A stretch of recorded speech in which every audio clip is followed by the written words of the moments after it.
So we've got a new Governor General. Is she a good pick? Let's talk about it.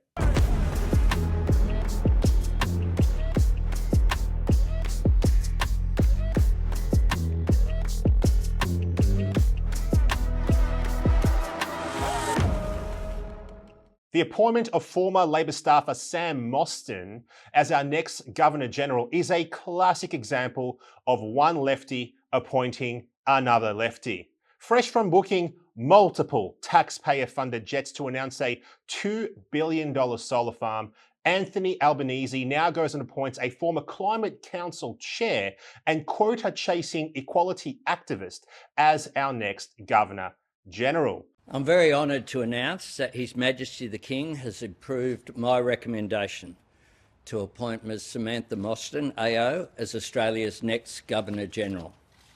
Ms Mostyn will be the 28th Governor-General of the Commonwealth of Australia and the second woman to hold this highest of office. This understanding has driven Sam's tireless advocacy for gender equality, particularly in the world of business, for women's safety and for reconciliation. Choosing the best person for the job? Don't be ridiculous.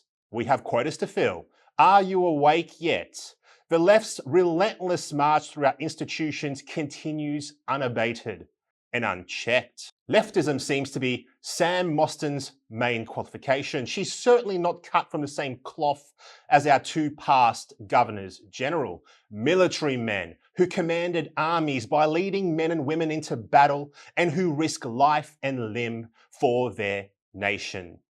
General Peter Cosgrove fought in Vietnam, where he was awarded the Military Cross for gallantry during operations against enemy combatants. He commanded Australian forces in East Timor and ultimately was appointed head of our nation's Defence Force.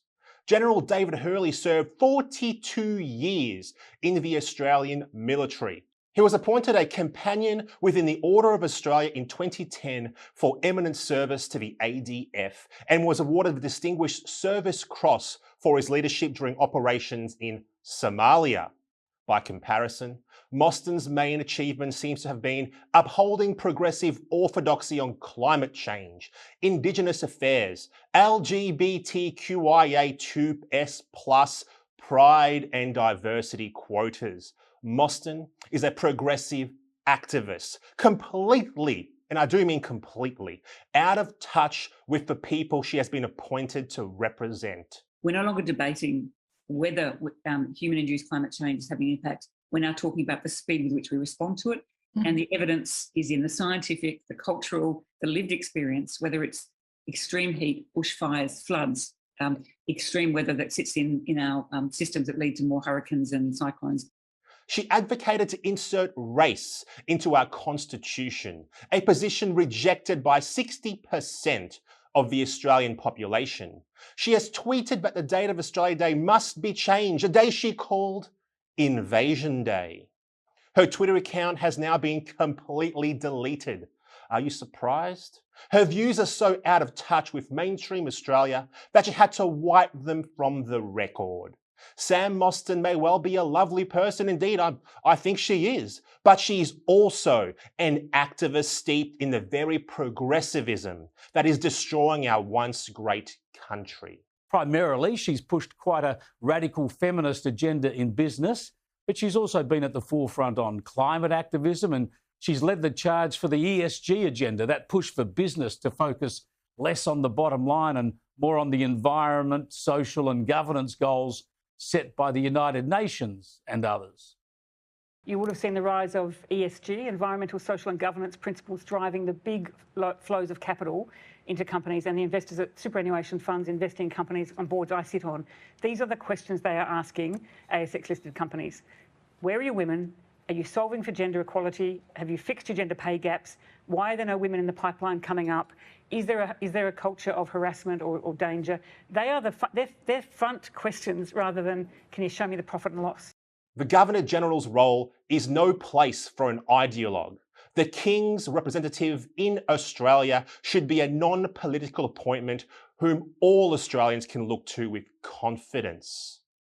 It should be someone who rises above the rough and tumble of politics, The Governor-General must be someone who is impartial and ready to disband government and call elections if need be. It should be someone who has remained above politics across a long and distinguished career. This appointment is most certainly not that. Rather, it is Anthony Albanese proving once again that his judgment is poor. He appointed a friend and fellow ideological traveller rather than a person of merit and stature, in my opinion. How will our new Governor-General represent the King when she is an avowed Republican? She has been open about her contempt for the institution which she will now represent. How will our new Governor-General officiate at Australia Day celebrations when she is on the record as saying sovereignty was never ceded and that European settlement was a bloody invasion? How will our new Governor-General inspire women when most of her professional life has been about promoting quotas for women, thereby casting doubt on the merit of every female promotion, including her own? How's about the best person get the job instead? Perhaps Anthony Albanese, himself a Republican, knows this is a bad appointment but made it anyway in order to further weaken Australia's constitutional monarchy. Who would know with this government? One thing is for sure, this appointment says a great deal about the Prime Minister. This is the PM who once boasted that he was in politics to fight Tories. This unwise, unwarranted choice of Governor-General is little more than the PM picking another fight and manipulating the position of head of state, no less, to do it. The only solace we have is that it could have been worse. I mean, we could have had Governor-General Linda Burney or, God forbid, Governor-General Kevin Rudd. I'm Senator Ralph Babet for the United Australia Party.